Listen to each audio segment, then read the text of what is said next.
Hey, Danny from Perfect Events and Perfect Love here. Today I want to talk to you about some of the questions that you really want to have ready to ask your venue or venue coordinator, or if you're still looking at different venues, you should ask these questions for every place that you attend.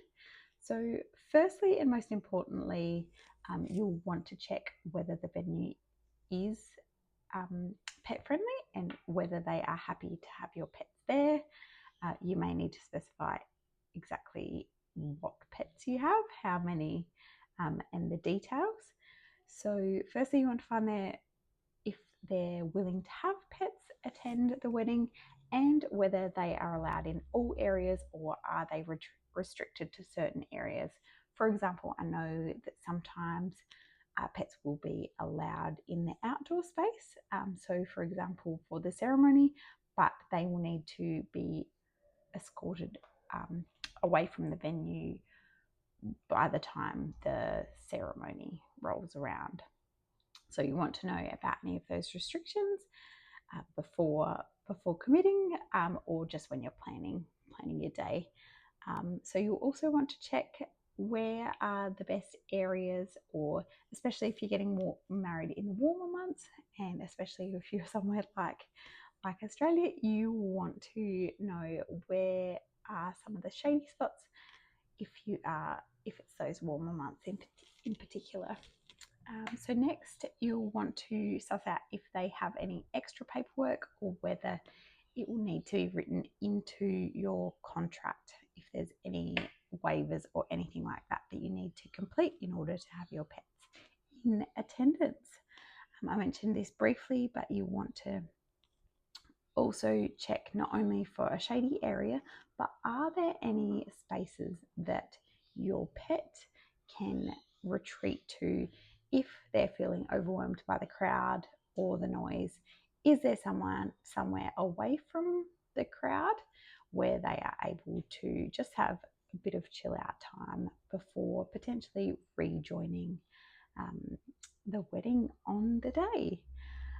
Another thing you'll need to know is whether the venue requires you to have a dedicated attendant who is responsible for your pet on the day. So some venues are happy to have your pets attend, but only if they have a professional handler or a professional chaperone attendant who has all their own insurances that's responsible for the pet. So in that case, you'll need to make sure that you have that in place.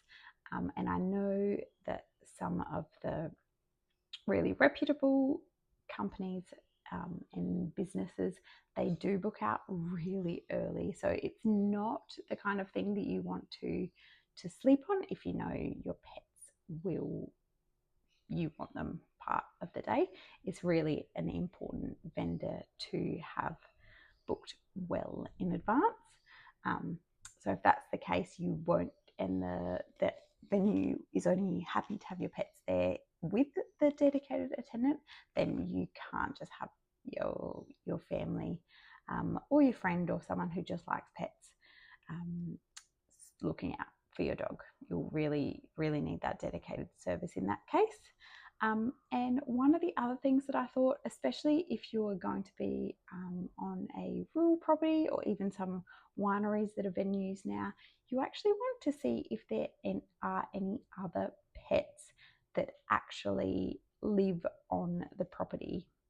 So if it's a venue that's sort of connected to a winery and there's some other properties or other farmhouses or anything like that, sometimes there will actually be dogs that live on the property, and whether you know how your pet is going to react to them or how the other animals are going to react to your pet being in attendance. All things that you want to be aware of that you don't want cropping up just on the day and causing an issue.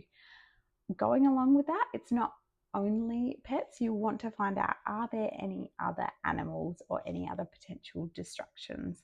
Like, for example, I know of a venue here who has a beautiful creek front and it's lovely, or a little river happening, but there are a lot of ducks, and it's sort of the normal space where, say, if your dog is going to be part of the ceremony and walking down the aisle, they will see the ducks in the background, and it's a really high chance of them being distracted and wanting to chase after ducks instead of doing what you have practiced. So yeah, also considering what other potential wildlife is at the venue is really another key factor when you know that your pets want to be there. So drop some comments below if there's anything else that you can think of, anything that I've missed.